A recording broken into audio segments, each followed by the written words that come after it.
Well, my name is Ron Haase. I'm a professor of architecture. I spend my time now in my retirement still conducting an active practice in architectural design, essentially residential design that are in the vernacular of old Florida, which is a specialty of mine. I think any architect who's looking to build in a particular place needs to understand the language of that place before he dares to venture to place his architectural ideas upon it. You have to look at it in its context, in its cultural condition, in its architectural history, and then begin to let that fold into the thoughts you're bringing to a new piece of architecture. It's something that anthropologists call a deep culture, something that really digs down into history. I think of it almost physically as digging down into the earth. And the architecture that I'd like to generate and the images that I conjure up when I speak to students is one of a really deep rootedness into the earth and rising up in a way that makes one's architecture manifest within that wonderful setting that's already there before they began to build. Architects today, and this is troublesome to me, don't really want to deal with history. They believe they have the privilege as architects to simply make the strongest statement they possibly can. Yes. Be on the cutting edge of the intellect and the imagery of modern architectural phenomena. And they often disregard totally the context in which they're working in. So I'm not saying that things have to look corny and trite to be regional. They can be very bold and exciting. But you've got to bring into it some of the major issues that make that particular region important. Architecture is an art form, but it's probably one of the most social art forms of all. Painters and sculptors may create from their own mind, hidden away in their studio, just generating images and sculpting them in space and making beautiful statements. In architecture, an architect has a little bit more different challenge. He has to really look at the social aspects of it. His building is going to be around for a long time.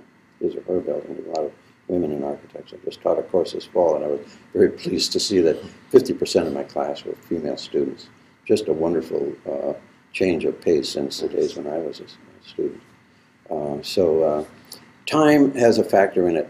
You build for time, you build, well, we're looking at ancient objects that have been around for thousands of years and are venerated in our minds. Frank Lloyd Wright's work will certainly be restored and repaired for generations to come. People will want to keep it alive within our cultural framework. So you build for a long time.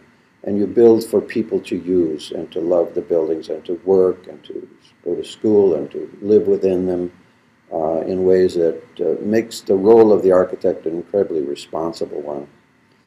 So I've always done things by hand. The pencil and the paper and my mind's eye have been the things that have helped me generate the architectural forms that I've created.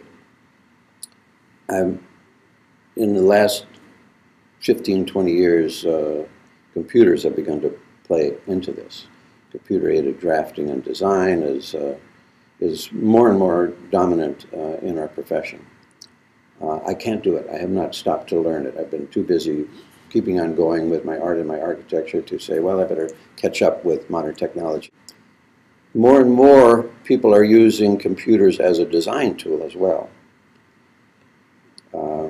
And I've seen this happen so beautifully in the last semester when I taught again at the University of Florida. I had several students in my studio who were quite capable in handling computer graphics. And it led to projects that they wished to conceptualize that were highly complex. Well, their mind brought them to the highly complex ideas that they had, not the computer. And the traditional way of architectural students to express themselves is through drawing and model making. These ideas were so complex that the idea of making them in models or even drawing them in a degree accurately by hand was beyond their capabilities.